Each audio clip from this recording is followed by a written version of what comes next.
First of all, mahalo for welcoming us to Maui, and mahalo, Mayor, for being here for us. It's a heartbreaking day, without a doubt. What we've seen today has been catastrophic, but we tell you there is going to be a team effort to bring our state back. What we saw was the utter devastation of Lahaina. We walked from end to end today as a team, Mayor Bisson for the county, Senator Schatz at the federal level, and myself, plus all of our teams. And what we saw was likely the largest natural disaster in Hawaii state history. You'll recall in 1960, we had 1 year into statehood, a tsunami that hit and took 61 lives on the Big Island. We are seeing loss of life here. As you know, the number has been rising, and we will continue to see loss of life. But we have extraordinary professionals working on this job. We also have seen many hundreds of homes destroyed, and that's going to take a great deal of time to recover from. But that's why we come together. We come together to give comfort to people, and like I said, we will prevail. But we come together now to talk about the specifics of resources. This morning at 12:10 a.m., my team and I submitted the proposal to the federal government for presidential disaster declaration. And exactly 6 hours later, we were honored to receive in the affirmative that the federal government will be supporting our full recovery, which means that there will be grants for individuals from FEMA, there will be support for rental aid, there will be support for small businesses, and this is just a small piece of what's going to be necessary. But the financial aspects of the recovery will help blunt the loss of life, because all of us will have a loved one here on Maui that we know of that lost a house, that lost a friend. We talked to many people today, not just at the shelter, which was something to behold, and we appreciate all the volunteers, like we appreciate the incredible work of the firefighters and police. But we talked to an old gentleman who hadn't seen anything like this ever in his life, a wildfire that took a whole city. His neighbors have all lost their homes. His home was intact, but he was in tears. This is a gentleman that doesn't cry easily. We saw young men on bicycles riding through Lahaina. They also had much loss to share. They lost their houses, and they don't know where to turn. So what we're telling you is we will rebuild. Today you're going to hear from not just me as governor, but you're going to see what Senator Schatz will be able to begin working on and proposing for our aid. Also, we have experts from FEMA, of course our local leadership, our state senator, and mayor. But let me say this, a couple things. We are going to need to house thousands of people. It's our intent to initially seek 2,000 rooms so that we can get housing for people. That will mean reaching out to all of our hotels and those in the community. We'll ask people to rent those extra rooms or their ADUs or the ohana that they have in their property. We will create a program so that that's available. It will be deeply subsidized, in my opinion, to make sure that for the many months that people need to find a home, they can have a home here. We will have to make the hotels whole as we do this. They are part of our economy and our community. We're also going to call to action for people across the state. If you have additional space in your home, if you have the capacity to take someone in from West Maui, please do. Find a way to connect you. Please consider bringing those people into your lives, especially if you have a space that you can otherwise rent. The state will find resources because the federal government will be involved. And spoke to me directly and said that they will be here with us all the way.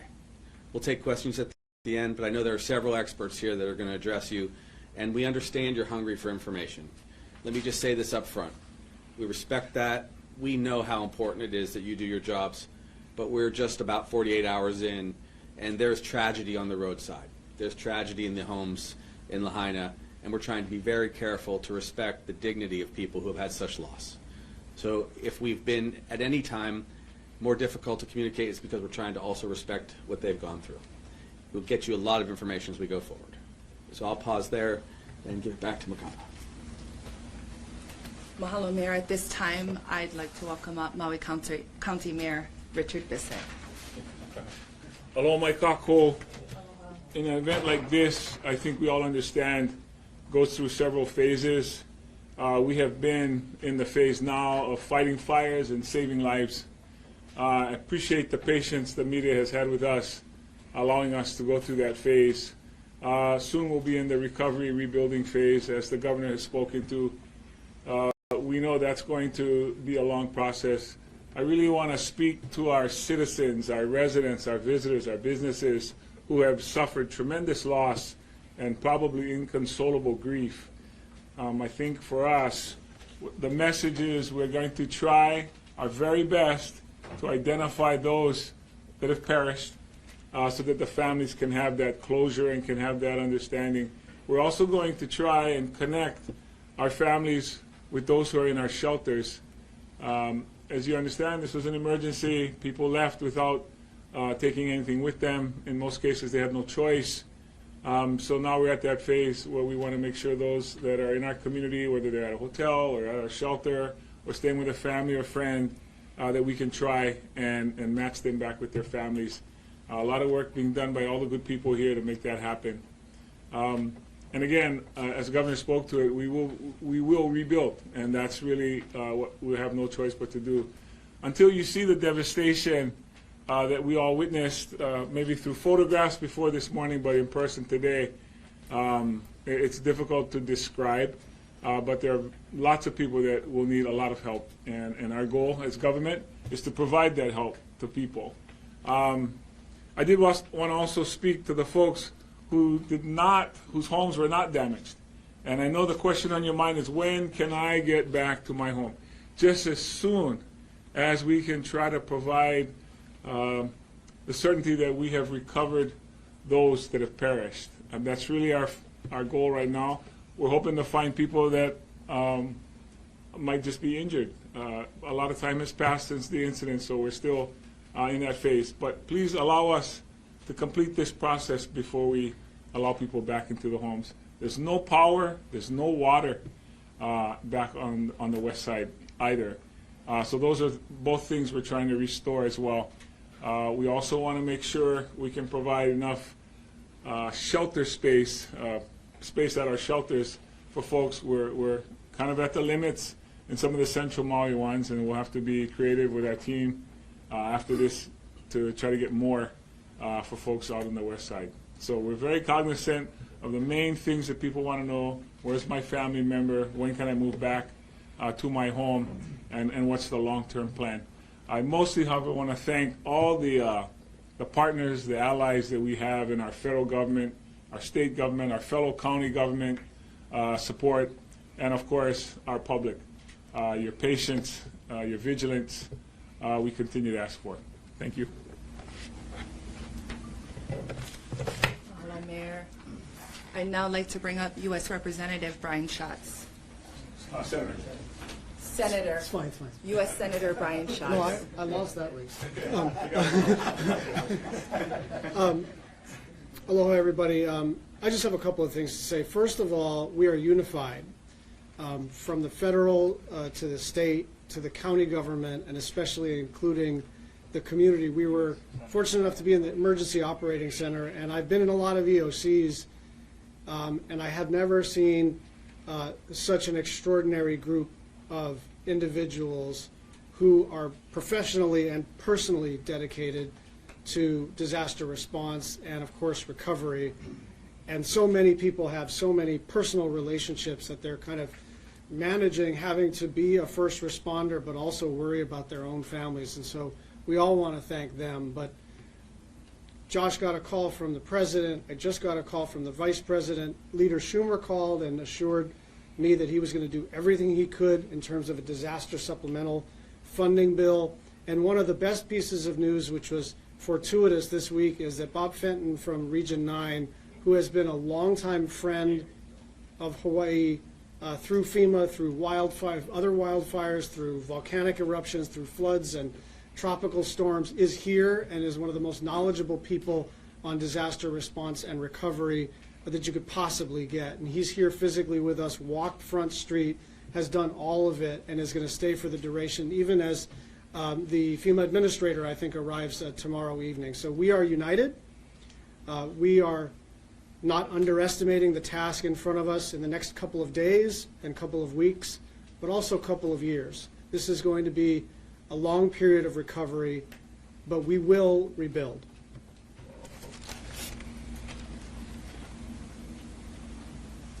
Mahalo, Senator Brian Schatz. At this time, I'd like to bring Ken Hara. Good afternoon and aloha. I'd like to start off again by offering my condolences and prayers to everyone from Maui, to include the visitors. It was just extremely saddening to see all the destruction there, but I was fortunate to be able to see it firsthand and now realize the amount of support that we're going to require from the federal, state, county, and the private. And I was talking to Governor Green and said this has got to be an all-of-nation approach. Because of what I saw, we'll be activating what we call the Joint Task Force 5.0. So that's a dual status commander. I'll be appointing Brigadier General Stephen Logan, who's currently my Deputy Adjutant General. He will be the dual status commander, so he'll have the authority to command both active duty and National Guard forces. I've been in close contact with Admiral Aquilino, who's the commander of U.S. Indo-Pacific Command, and General Charles Flynn, who's the commander of the U.S. Army Pacific, and they have said they will provide the state whatever military resources we need for response and recovery. I did ask, and we did formally request several capabilities and resources from FEMA and from the federal government. I'll allow Administrator Fenton to go into the details of what he's approved, but it's going to take a long time. As the mayor and both the governor alluded to, there's so much destruction. It's going to take time to rebuild, and we're going to need that all-of-nation approach that I talked about. Thank you. Mahalo. At this time, we'd like to bring up Robert Fenton, Region 9. Appreciate it. First, our condolences and prayers with those who have lost friends and loved ones during this event. We want to be with you, not only now, but through the recovery in the years to come. Also, a message of safety. Make sure you continue to heed the warnings of local officials. Don't wait. Listen to them and heed their warnings. As all the speakers before me talked about, is unity of effort. I like to say one team, one fight. But this is really going to take a whole community effort. It's just not government at the federal, state, local level. It's business, private sector, nonprofits, the citizens of Maui, all come together to work together to help recover. The devastation that I saw today is significant. I've been on many fires in my career. I've been in FEMA for 26 years, been to the biggest fires in the country, and the downtown area is significantly damaged and a lot of lost structures down there. Some of the programs that we will bring and that are important here is the ability to provide direct federal assistance. What does that mean? That means I have the authority under the President to task other federal agencies to provide support to Maui and the state of Hawaii. And some of those missions, I'm sure, are going to be in the debris, household hazardous waste that usually US EPA does for us. The Corps of Engineers usually removes debris for us. And many other missions to include potentially generator missions, mass care, commodities, and also bringing in some search and rescue teams that help with cadaver dogs to look for human remains, and they're on the way in right now, both from California and Washington, and we'll integrate them and support the great fire department you have here. Our individual assistance program is a key program for individuals, for those that are survivors who either lost loved ones, or you can't get back to your house, or you think you've been impacted by this storm. Go ahead and phone the 1-800-320-6632 FEMA number. Again, that is 1-800-320-6632. You can also go to disasterassistance.gov. And FEMA assistance can provide direct grants to those individuals to assist them with home repair or replacement and certain uninsured essential personnel property losses. So keep any receipts you incur during this time. Also, they'll automatically refer you to small business. As we talked about, there's a lot of damage to businesses, and the Small Business Association will be not only working with businesses but individuals. And we encourage all the survivors in Maui County, as they register for FEMA, to also begin to reach out to your insurance companies. Start that process simultaneously as you start the individual assistance process. In addition to that individual assistance program, we could provide support for public entities and certain essential nonprofits. There's been a lot of significant damage to public buildings down there, hospitals, those kind of things. And we can help with the rebuilding of those. Not only do we want to rebuild them, but we want to rebuild them better, more resilient. We want to make sure they're hardened against future threats, whether it be fires, hurricanes, tsunamis, or other events. And then our last program is our mitigation program. 15% of all the funding we spend here will be put aside to help with some of those future projects. So as we redesign and look at, what does the future hold? How do we help get there? Those funds can be drawn on along with other federal agencies, and we'll make sure we have a long-term recovery coordinator here to help Maui, the state of Hawaii, to help rebuild those areas impacted. With that, I appreciate the opportunity today to be here and to be able to talk to everyone here. And please start by starting that process to register for individual assistance at disasterassistance.gov and 1-800-320-6632. Thank you. We'd now like to bring up Senator Licoit. Aloha mai kako. I'll make this really fast. As you know, we have tried to bring in every resource that we have, that we can. While trying to do this, notice that our heartfelt condolences, our prayers, our love to your hana, your family goes out. As our phones have been filled very heavily, not just here in Maui, as we all went into the center this morning, I can tell you that you guys have a team on the ground that is working hard, fast, and swift. FEMA here, Governor has done everything in his part, as well as our congressional delegation, the military. I can tell you that working through Honolulu at the convention center, as we start to move people out and receiving people on the other end through HTA, Director Tokioka has been a huge support, and his team. This is not just about tourism here, it's about the residents also, as we help to assist them. We've heard the outreach. I ask that for those of you who can help each other, please help each other in time of need. We know that there's a lot of emotional trauma going on.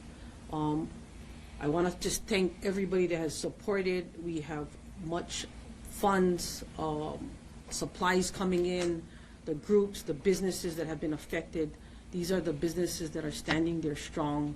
Across the world, we are getting calls just to help with housing, funds, and it is just unbelievable.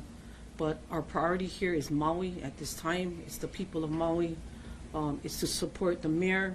I do want to iterate, social media has killed us a lot. A lot of the information going out has been misinformation, which is why the team from governor down to military has pushed clarification to the mayor's office. Please, those numbers and stuff that might come out, it comes to the mayor's office. We're here to support the county, the mayor, his team on the ground, and mahalo for being here, mahalo for helping us get the word out, and God bless our families. Take care. Mahalo, Senator Licoit. I'd like to now bring up Fire Chief Brad Ventura.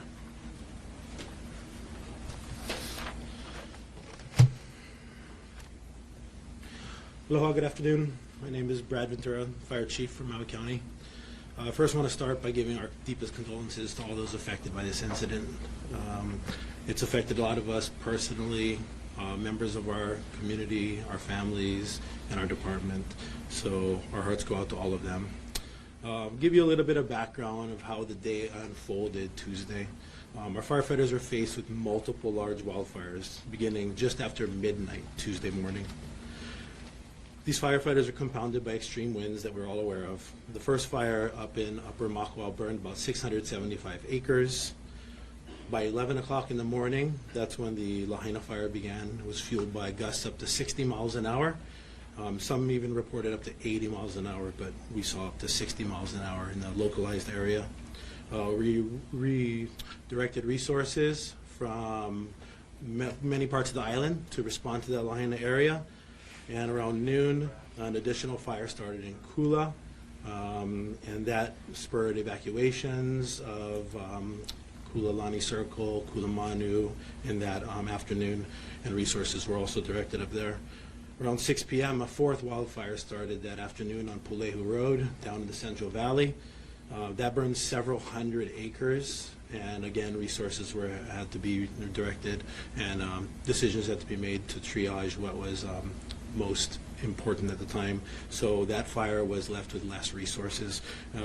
As of yesterday, it burned 675. I'm sorry, not that fire. That fire was several hundred acres. I don't have a number on that one yet.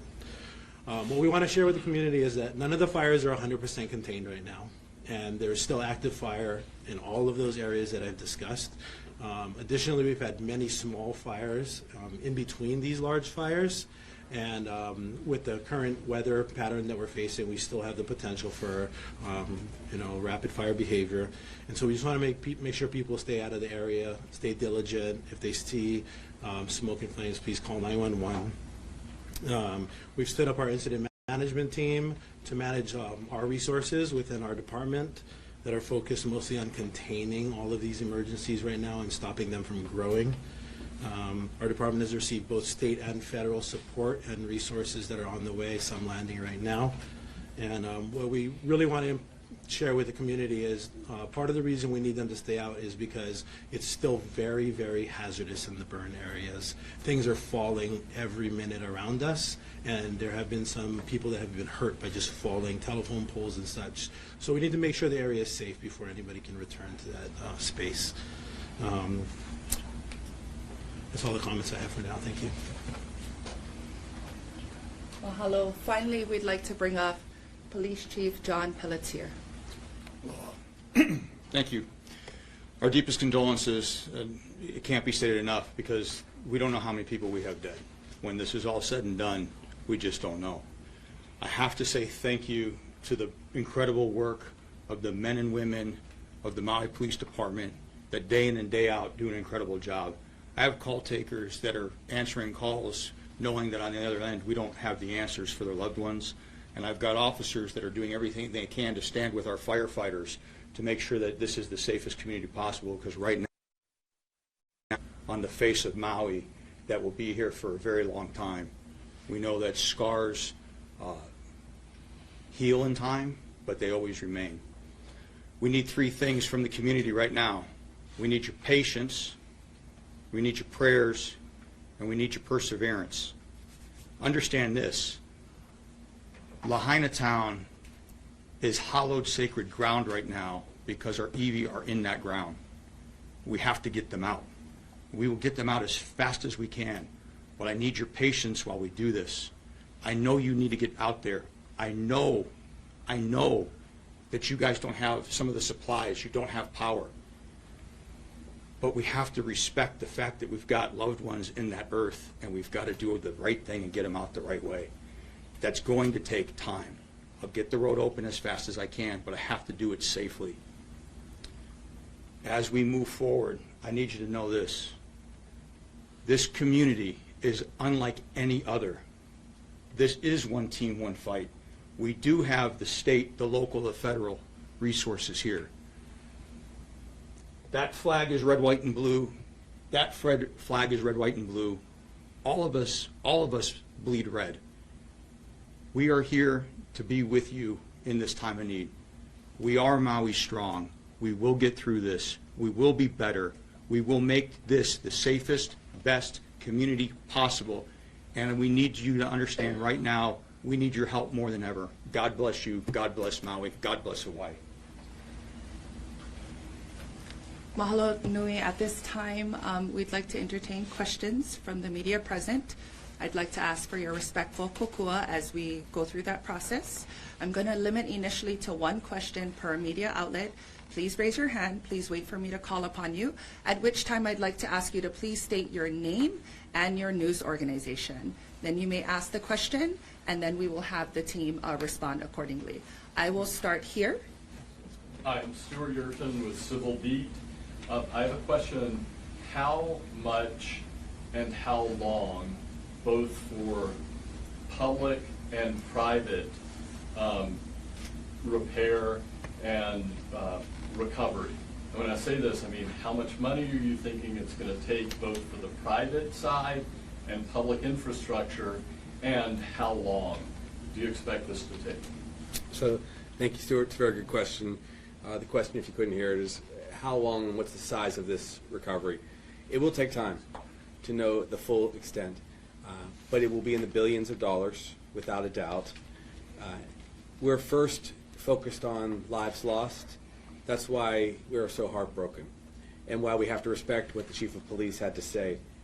There will be active recovery over the coming days and weeks of the bones of those who have been lost. So it will take time. To give perspective, it is going to take many years to rebuild Lahaina. When you see the full extent of the destruction of Lahaina, it will shock you. It does appear like a bomb and fire went off, if I may. And all of those buildings virtually are going to have to be rebuilt. It will be a new Lahaina that Maui builds in its own image, with its own values. But it's going to be billions of dollars. The good news that we had today was we are so coordinated with state, county, and federal support that it took less than a quarter of a day, 6 hours, to get the approval from the president to bring those resources in.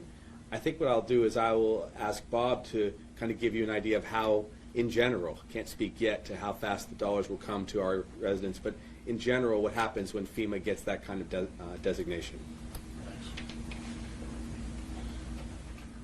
We have a disaster relief fund that we draw funding on that's appropriated annually, and there's also supplementals to it. And so in these disasters, the grants to individuals could happen pretty quickly. The homes are destroyed. We do already have mapping from the air. We've already processed it against there. So start the call in, and we could actually get inspectors to use some of that visual imagery to validate the damages to someone's house. What we'll do is set up recovery centers with Maui in locations over time, so that as individuals have questions and want to do case management, they can come in there. But that funding through there not only could provide rental assistance, but repair costs for your house and other assistance if you're if it's your primary property, and after rental assistance, after insurance, it's a direct grant. Basically, we send it into your account. There's no cost share. It could be done fairly quickly, and you'll see numbers come up. They'll start happening pretty quickly. Probably over the next week, you'll see dollars going out on the street pretty quickly. We'll bring in individuals that will go out, and for those that maybe can't register or have difficulty registering over the internet, we will go ahead and try to come to you. We have people who go out to the field with palm pads. They'll look for you. We'll go to the shelters. We'll go to their locations and try to help them. As far as public assistance, it's primarily a reimbursement, and so as the county and the state spend funds, we reimburse those costs. That also can happen pretty quickly. The direct federal assistance I talked about is us doing the work. So when we talk about the debris mission, which is a large mission there, and I've done them in California before for big fires like this, where I've seen structures on this this magnitude destroyed. It's taken us months to a year to finish the debris mission, just to give you an idea, depending on the number of structures, the amount of concrete that's been removed, the number of structures that need to come down. And those missions have cost in the past anywhere from hundreds of millions of dollars to $1 billion, depending on how much landfill space you have, where do we recycle stuff at, do we have to take it off island? There's all these questions that we got to start working through right now. That's directly the federal government doing it, and we're going to do it in support, in coordination of the county and the state. So, and then what we'll do is our mitigation funding is, as we identify projects, we provide grants that people can apply for, public entities can apply for those grants over time, and that'll probably really happen a year to 18 months down the timeline once you really start identifying what the master plan is, how you're rebuilding, what do we need to mitigate. So a lot of our funding could be directly given, especially to individuals. That's why I say start with that registration process. Go to disasterassistance.gov, download the FEMA app, go to the 1-800 number, and start that. It can be pretty quickly to get money in your pocket, especially if you need money to cover costs you're expending, especially if you need some rental assistance. And then we're going to figure out through case management what other types of forms of programs we need to bring in here. There may be unique programs that meet your needs that we need to either bring that we used before, or new ones we need to develop that's specific to the uniqueness and culture out here in Maui. I'm going to add, take energy, for example. The poles in some cases have been incinerated. They're down. It's going to take HECO a lot of time. We're talking about more than just days. We're talking about weeks to months in some cases to get energy fully restored. In the interim, of course, we're going to do all that we can to get people generators. We're going to do all that we can to find other places for people to live. But it's not going to just be a couple days, like in a terrible rainstorm when power gets restored. So those are some of the challenges. Also, speaking to resources, there has been a discussion. We haven't made a final decision yet about this, but with the leadership of the House and the Senate locally, we may very well need to come into a special session to decide on a number of dollars to appropriate specifically to Maui to support the people, to help them with housing, to help them with recovery. You do recall that when we had flooding in the past, we appropriated over $100 million to directly support our people. And that's why we have rainy day funds. The legislature this year alone set aside $500 million, and there was already $1 billion of resource that was for emergency. This is the greatest emergency we've seen in decades. Hello, next. We'll go here. Thomas Heaton, Civil Beat, for the Governor. Yesterday, Lieutenant Governor Luke said, quote, "We never anticipated in this state that a hurricane which did not make impact on our islands will cause this type of wildfires." A similar phenomenon occurred during Hurricane Lane in 2018, and experts have been warning of the increasing dangers of wildfires in Hawaii for a number of years. My question is, after Hurricane Lane, did the state make any changes, or did it prepare for this kind of scenario going future from there? We've never experienced a wildfire that affected a city like this before, so this is something that we have not experienced before. We have experienced wildfires across the state, and they've been tragic, but usually tragic in open space. This was, of course, a shock to see a hurricane and its winds and the trade winds cause collateral damage, which was the spread of fire. I think that we're seeing this for the first time in many different parts of the world, where we're seeing fires from California to Colorado. I would comment that I've been contacted by several governors across the country to share their experiences. It is difficult now in a time where global warming is combined with strengthening storms and drought. That is difficult for us. I think that the tragedy would have been very difficult to anticipate, especially as it came in the night with high winds. But that does not mean that we won't do everything we can in the future to stop this. Our administration, which is just 6 months in, has begun to assess all of our safety, and this has been the hardest experience to factor into that. I do think that as we rebuild, we'll have to take into consideration a lot more fire safety. We are short on a lot of resources across the state, and that means we're short on helicopters and we're short on personnel. It's difficult to find enough resources to pay firefighters and police adequately to get them into the discipline. So it's always a challenge in the islands. But this is going to be a priority. Climate change is here, and it's affecting the islands, and I think that's what you're seeing with this fire. Okay. Just 1 second. We love our civil beat, but we got a twofer in there, so let's not hana-ho that. If you are from a media outlet, I'd like you guys to just pair up with your partner. We've got multiple people here taking one question per outlet. So mahalo nui. I'm actually going to change it up. We did get a question in From Honolulu Star advertisers Dan Nakaso for the mayor and police chief. Were mandatory evacuation orders ever issued for Lahaina? If not, why not? Were civil defense sirens considered as a way to warn residents and tourists of the fire? Yes, mandatory evacuations did take place on the west side for those affected areas. So it wasn't, for example, Napili or Kapalua, but certainly for Lahaina. The questions, sirens, different things in there. We have tone alerts that go out. We know that there's things that we can do to be preventative. How many times have we heard have 2 weeks of supply if you have a hurricane? The only thing I would say to the person asking the question is, we've heard that for how long? Do we all have 2 weeks of supply? Probably not. And so I say that because nobody saw this coming. And if we did, we wouldn't have this situation, but this is a tragedy. And so we do everything we can to mitigate the threats when they come, but this was not one of those, if it's predictable, it's preventable. Nobody saw this coming, period. Mahalo, I'm going to go this side of the room. Right back there. You, yes. Hi there, Governor, fellow dignitaries, Justin Michaels from the Weather Channel. And you may have covered this. If you have, I apologize. Is there a handle yet on how many people are still missing at this hour? He's going to defer that to me, I guess. Sure, whomever. So honestly, we don't know. And here's the challenge. There's no power. There's no internet.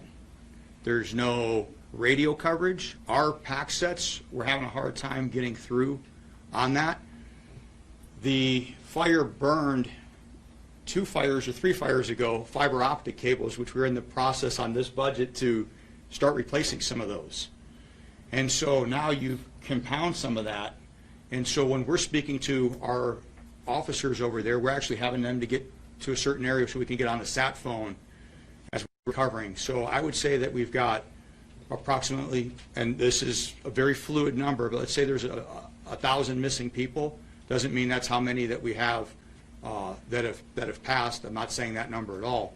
But because we can't contact them, and because they can't necessarily come into the Greater Valley as quickly or as much as we'd like, because they're actually in shelter, until we get some of those basic things set up, we're not going to have that number. But the nice, solution to that is we have a family assistance center set up, and so anybody that's missing anybody, we would direct you there. We'll make sure that you have that information provided.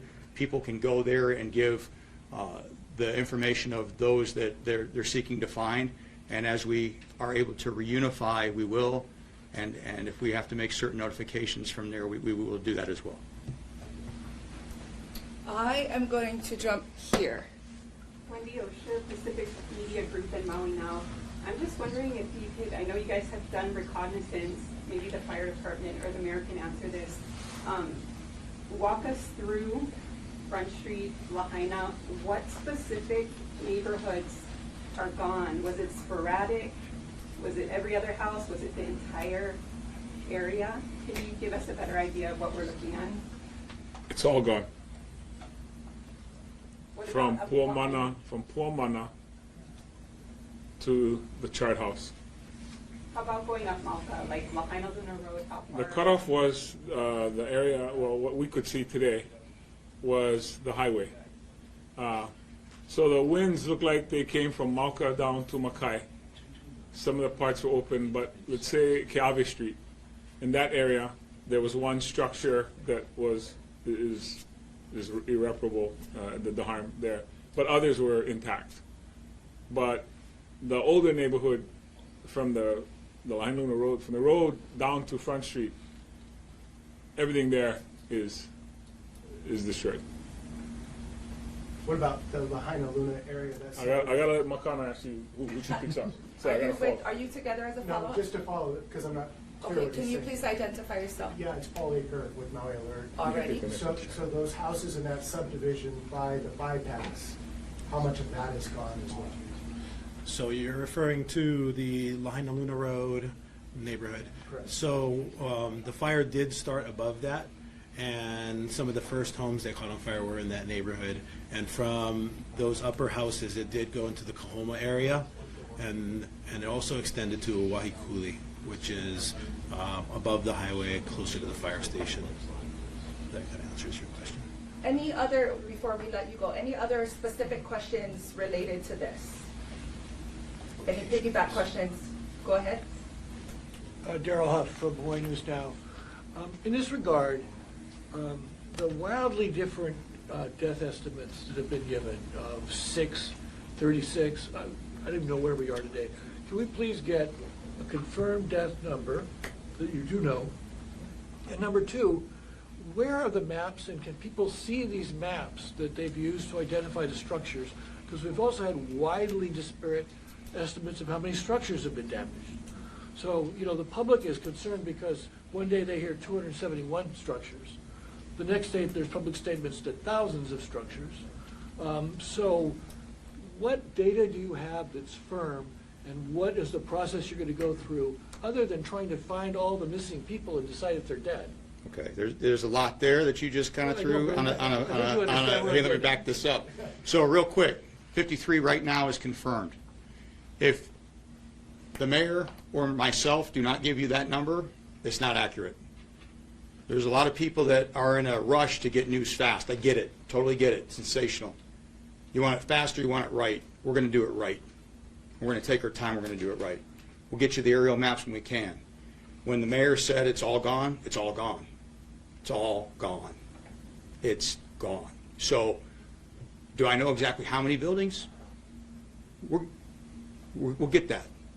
But we're going to get it right, and we're going to get it in time. I'm going to jump on with the chief. No, I'm going to jump on with the chief.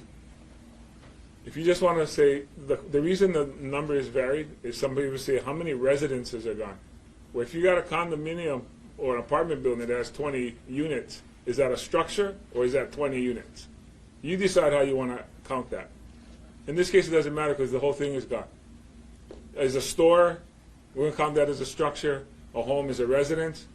Or we just want to call everything structures. So it really depends the way you phrase the question. That's the answer you're going to get. But the easy part is, I'm telling you, none of it's there. Okay. It's all burnt to the ground. I absolutely understand, Mayor. The people we've been talking to out in the community are trying to discern for themselves their own personal loss. Understood. And earlier, I think someone described these maps. And I think that they would be very helpful to people to see the map. They know whether their relative lived next to a condo or in a condo or down the street. But let's see the map. You know, and then maybe that would help you, because people will call and say, I know grandma was in that map. I think you should look at her house. It's just a matter of public information flowing back and forth to help you out. And that's why I'm wondering why that public information has not been coming in such a way that it can help the people help you.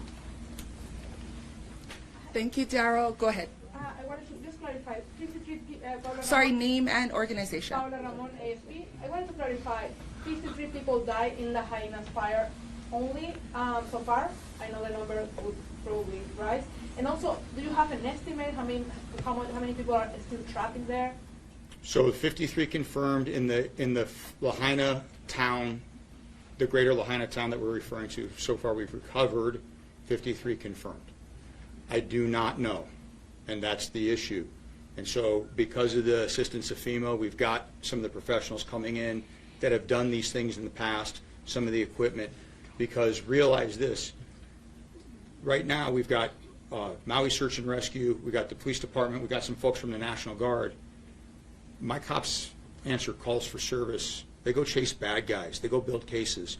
We don't normally, it's a crisis, I understand that, go into buildings and pull out, you know, some of the bodies. So we got to do it as safely and as possible as we can. So we know at this point we're going to need to do that.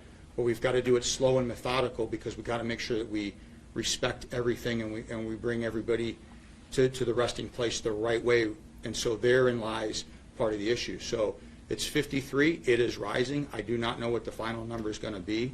And it's going to be horrible and tragic when we get that number. Because every one of those, it's not 53. It's 53 families, friends. It's a community. And so the amount of loss is incredible. And it's going to be devastating.